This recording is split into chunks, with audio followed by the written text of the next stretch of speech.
कक्षा 12 की ऋतु वर्णम की तीसरी सूक्ति है। कह रहा वर्ष प्रवेगा विपुला पतंती प्रवहन्ति वाता समुद्र वेगा विनष्टकूला प्रवहन्ति शीघ्रम नदो जलम विपत्तिपन्नमार्गा। अब यहाँ कह रहा है वर्षा प्रवेगा। वर्षा प्रवेगा का मतलब होता है वर्षा की झड़ी, यानी वर्षा लगातार होता रहना या वर्षा की झड़ी लगना। विपुला माने घनी, पतंती माने गिरती हुई, और आगे कह रहा है वाता। वाता माने वायु। समुद्र वेगा अधिक तेज गति से या तेज वेग वाली। ठीक है। पिनष्टकूला किनारों को तोड़कर, विपत्तिपन्न मार्गा मार्ग को बदलकर, प्रवहन्ति बहती हुई, शीघ्रम अतिशीघ्र, नदो जलम नदी का जल। तो अगर देखा जाए तो इसका अर्थ जो निकलेगा वो ये होगा कि वर्ष प्रवेगा विपुला पतंती पेवान्ति वाता समुद्र वेगा, यानी वर्षा की घनी झड़ी लगी हुई है या पड़ रही है। वर्षा की घनी झड़ी लगी हुई है या पड़ रही है। पतंते प्रवाहन्ति तेज वायु बह रही है। वाता पतंती पेवाति वाता, पेवाति वाता तेज वायु बह रही है। समुद्र वेगा किनारों को तोड़कर, मार्ग बदलकर नदियाँ तेजी से जल बहा रही हैं। ठीक है ना। समुद्र वेगा तेजी से बहना, पुनश्कुना प्रवहन्ति शीघ्र नदो जलम विपत्तिपन्न मार्गा, यानी किनारों को तोड़कर मार्ग बदलकर नदियाँ तेजी से जल को बहा रही हैं।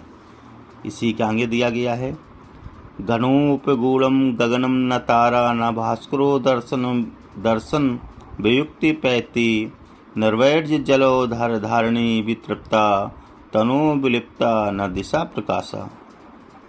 घनोपगूढ़म बादलों से ढका हुआ, घनोपगूढ़म बादलों से ढका हुआ, गगनम आकाश, न तारा न भास्करो, न तारा न भास्कर सूर्य, दर्शनम मैत्री दर्शन नहीं हो रहे यानी दिखाई नहीं दे रहे हैं, न वैद्य जलोधर धारणी जल की बाढ़ से, वितृप्ता तृप्त हो रहे हैं, वितृप्ता लिखा हुआ ना आगे, वितृप्ता तृप्त हो गई है, हो रहे हैं।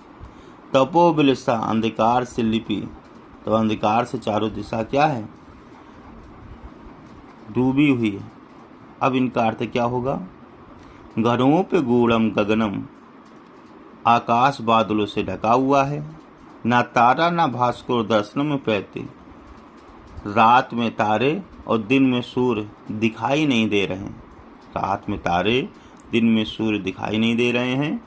पृथ्वी नई जल की बाढ़ से तृप्त हो गई, जो पृथ्वी है वो डूब चुकी है, नए जल की बाढ़ से भरी हुई है। तृप्त का होना भर जाना, अंधकार से सभी दिशाएं चमक नहीं पा रही हैं, यानी सभी दिशाएं दिख नहीं रही हैं। न दिशा प्रकाशा, किसी भी दिशा में प्रकाश नहीं दिख रहा, यानी दिशाएं चमक नहीं रही हैं। आगे कह रहा है महांति कुटानी मही धराणाम धारा विदो तान्यधिकम विभांति महापाणय प्रलय प्रपात्र है मुक्ता कला पैरो लंबाने।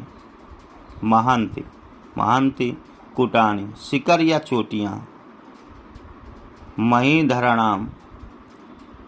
धराणाम विभांति शोभित हो रही हैं, धारण किए हुए, धराधिनकम प्रपाते झरनों से, लंब माने लटकते हुए।